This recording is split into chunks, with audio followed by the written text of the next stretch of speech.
They put on a show in the fourth quarter, but how did this team keep calm, keep your composure, and especially in an atmosphere like this to finish it out? I think just staying strong in our defense. The Fever are a really great offensive team, and we know that, so really playing our team defense and trying to lock down that way. All right. Number one, Napheesa Collier absolutely hooked Angel Reese's ass last night. 8 of 13, 61.5%, 26 points in 25 minutes and 53 seconds. She scored 26 in 26 minutes on their ass. Angel Reese attended a preseason game, but Napheesa Collier's outstanding performance from beginning to end stole the show. While Ree appeared overwhelmed, as if she had fallen into a WNBA master ass, Collier turned the court into her display, leaving fans in awe. In summary, Collier's on-court dominance was the highlight that everyone will remember. Her unstoppable play, which included everything from her defense to her scoring, left fans gasping and Reese scrambling for a way out. It was a dominant display that everyone is talking about, forcing Angel to reevaluate her game. Angel Reese, preseason, part 2, let's get it! What they say about layups, harder than nuclear physics. Bang! She's a point forward now, and nobody's more excited than opposing defenses. Time for the vintage underhand scoopity shot from 3 feet. Yep, there it is. This wasn't some feel-good documentary. If you've ever wanted to witness hype colliding with reality, watch the Minnesota Lynx crush Angel Ree in the Chicago skies, making them a footnote in Napheesa Collier's highlight reel, Kier's Unstoppable. Performance revealed the disconnect between expectations and execution, leaving Ree stunned and fans in awe. It was a masterclass in dismantling a preseason star who thought the WNBA was a TikTok stage. It served as a stark reminder of how difficult the league is and who actually controls the hardwood. Kidding me. So let's scroll down here. I don't want to give away the farm, but Angel was 2 of 8 from the field. 2 of 8 from the field. 4 rebounds, 6 assists, 10 points. Let's face it, Angel Ree came into this game with all the fanfare of a self-proclaimed queen who had just learned about the rebound stat on a box score. Her final stats of 10 points, 3 rebounds, and 25 minutes were hardly the numbers of a dominant force. Rather, they were more like a participation trophy. During the preseason, she had been showing off on rookies and G League players, likely hoping to drop 40 and declare herself a royalty. But Napheesa Collier saw right through that illusion and remarked, "That's cute." Reese's exaggerated confidence was exposed by Collier's domination, making what appeared to be a coronation a reality check. If you like it, please subscribe to our channel and give a like. Out to McDonald's, sponsoring the first ever fry cook in the WNBA. Bag work is off the dollar menu, man. What is this junk? Bang! Happy Mother's Day to all the mothers out there, and most importantly, Mother Teresa, Mother Nature, and Mother 2. I'm watching because of me too. With a playbook dripping with contempt, Collier came into the game like an experienced executioner. This wasn't just basketball, it was Demolition Angel. Ree tried her typical bully ball tactics, but Napheesa Collier wasn't having any of it. Unlike passive defenders who recoil at a stray elbow or retreat from a clumsy spin move, Collier settled into Angel's comfort zone and built a fortress around her. Meanwhile, Ree arrived at a firefight with a squirt gun, completely outmatched and overpowered by Collier's unwavering skill and defense. And you got some of those folks obviously tuning in for basketball, but is it because of Angel Reese or for the best interest of the Chicago Sky team and you want to see them win ball games? Now, for the record, Tyler Marsh, I think, may have this team better than I think they do. The fans likely missed it because the real highlight was Napheesa Collier's defensive masterclass, calmly reminding everyone that I actually play in this league. Kier's unwavering effort and skill overshadowed Reese's antics, turning the game into a showcase of true professionalism while Reese's moment quickly faded away. It was a spectacular unraveling. With one moment, Angel Reese was acting like Dennis Rodman's second coming, and the next, she was being pulled off the court like an overstayed prop. Hit Fee right in the face. And Fee was like, you could tell she was, furious about it. Even after knowing that she hit. Let's now address the elephant in the room, not Reese's lackluster performance, which has already been subdued. I'm referring to the way that this preseason game was billed as the start of a new era. Angel Reese versus Caitlyn Clark Fire versus Ice Tick, the alleged rivalry of the decade talk versus talent. Who was ultimately pulled through the mud? While Angel Reese was busy practicing her post-game sound bites and waving at fictitious haters, Caitlyn Clark wasn't even close. Clark was silently working hard, refining her talents and concentrating on getting better. Clark doesn't need to brag about her skill or mug for the cameras because she was hammering 30 foreigners, threading pro-level passes, and playing with a confidence that seemed to come from experience rather than brag about her stats versus Summer. League defense. Her game says a lot. Her expertise is evident in her ability to attract double teams, and her shot arcs tell the tale. In the meantime, Ree was attempting to settle into a rhythm against defenders who were obviously unimpressed by her preseason enthusiasm. Conversely, Clark was quietly gaining reputation. Who amongst the Chicago Sky fans are really and truly basketball fans, or are they Angel Reese, the content creator fans? Because, and you got some of those folks, obviously. This is the true difference. As soon as Caitlyn Clark takes the court, everyone knows that something extraordinary is going to happen. They softly murmur, "Hold on, Caitlyn's about to cook," clear their schedules, and quiet their pals.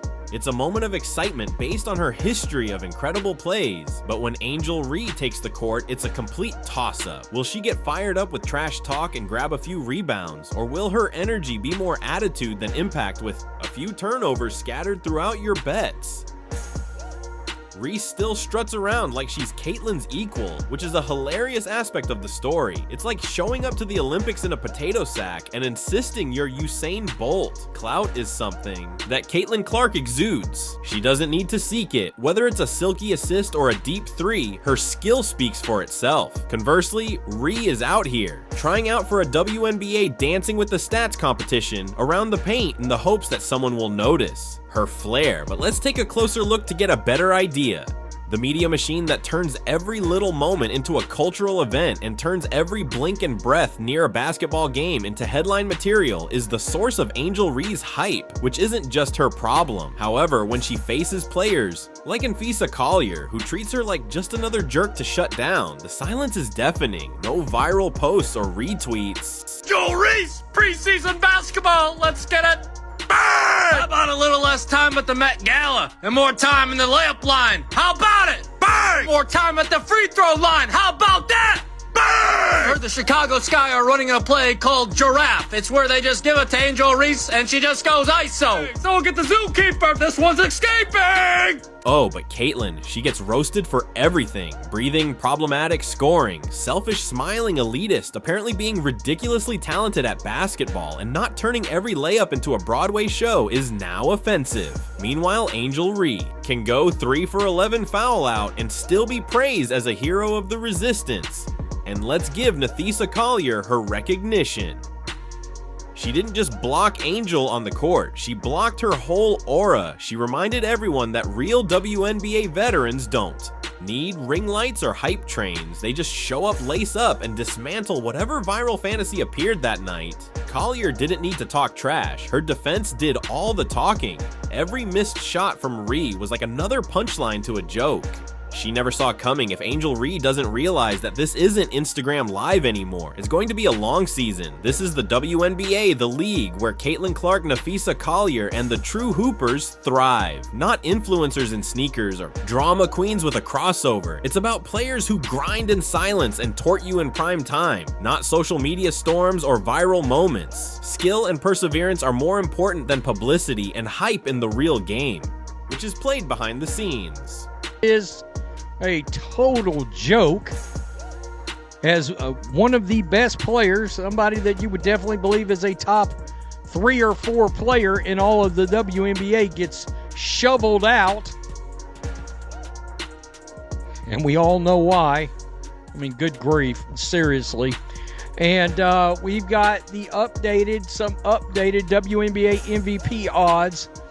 Now, okay, let's act like true angels. Ree was absolutely overpowered and given a humiliating lesson that was so big it virtually had its own seat on the team bus. She was left to deal with the loss. Caitlyn Clark keeps up her unrelenting run of burning nets, confidently leading her team and igniting discussions among those who find it hard to believe that a white female from Iowa has taken over as the league's new face.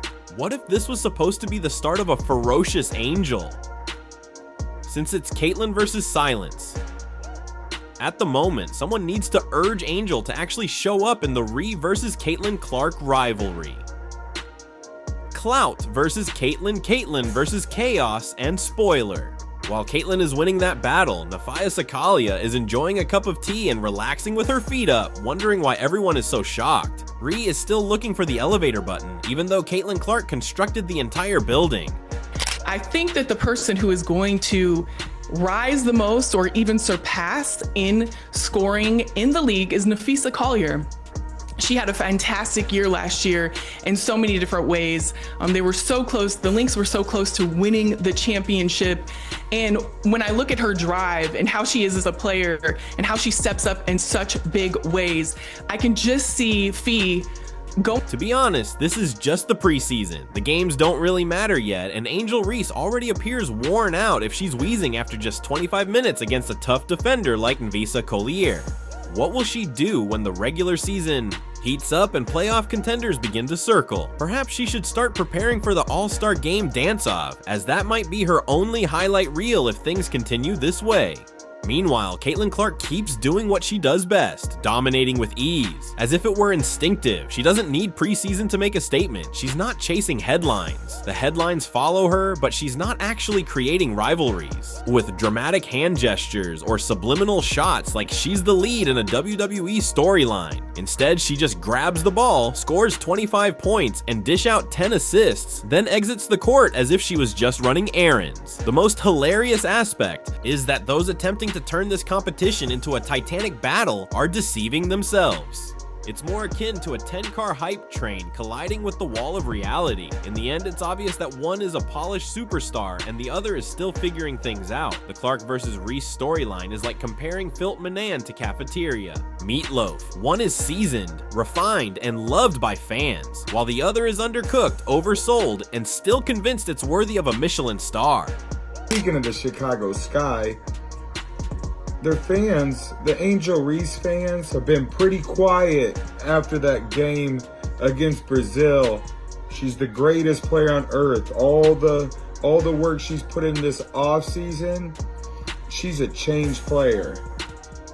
But you notice the last two games, we haven't heard much from any. Angel Reese used the preseason as a chance to demonstrate that she was more than just a string of catchphrases. What did she do? She grabbed 3 rebounds at this pace, so her next endorsement might as well be for a yoga mat, since she spent more time on the court than smashing glass.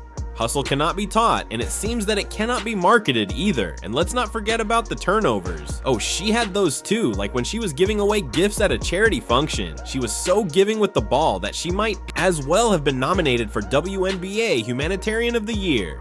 In the meantime, Caitlyn Clark is out there threading passes through defenders like she has a GPS in her fingertips. This game has levels, and regardless of how many widely shared tweets assert otherwise, Angel Reese is not even close to Caitlyn Clark's level. The contrast between one person planning the attack and the other running in circles is so sharp that one is treating the defenders like mannequins, while the other is treated like one. One is immaculate, while the other is still learning. In every single way. And not to mention, she also has kind of like a chip on her shoulder in a way, because you're looking to win that championship again and show people who you are. Also, in a lot of ways, I think that Fee isn't covered the way that she should be. She's not talked about in a lot of ways, and I think she's going to come into this season and just be a scoring machine on every single level. Even the fans can see what's truly happening when Caitlyn Clark takes the court. The audience is glued to their seats, gasping with each deep 3 she makes. Meanwhile, when Angel Ree plays, it seems like everyone thinks it's halftime and they are staring at their phones, looking bewildered as though they wandered into a rehearsal. And let's not forget about Collier's role in this story. She is the quiet assassin who can dismantle your entire offensive game like it's IKEA furniture with instructions in Swedish. She is the kind of person Reese should aspire to. She is the epitome of tactical excellence with no gimmicks or filters, just pure basketball intelligence. This wasn't just a terrible game, it was a wake-up call. Napheesa didn't simply shut Reese down, she exposed the entire illusion. The WNBA is a professional basketball league where skill and development are more important than egos and hype. It is not just a continuation of viral college highlights or Instagram reels. Angel Reese is rapidly losing her importance in this league, where you either rise to the top or fall out, and she's headed for the latter. The second game, Angel Reese was 4 for 9. She had 9 points and 8 boards. Last night, 2 for 8, 10 points, 3 boards. So, taking out the Brazil game, Angel Reese is shooting 35%. She shoots layups and she's shooting 35%. 9 points per game, 5.5 rebounds. And that could possibly be what her averages look like this season. Shooting around 35%, about 10 points, 5 boards. Reese's fans should definitely start by asking her to prove it if they wish to continue yelling about rivalry and disrespect. Let this serve as a warning to Ree and anyone else who thinks social media fame equates to basketball skill. The WNBA isn't your TikTok feed. It's where true legends are forged, not hashtags. Step onto that court unprepared, and you'll find yourself exactly where Reese is boxed out, benched, and exposed. Meanwhile, Clark is preparing to drop another 30-point game, and Collier is looking at her next matchup with the phrase, "Send someone who actually stretches first." If you loved liking and subscribing, more videos will appear on the screen. Those two are focused on playing genuine basketball and winning, while others seek influence.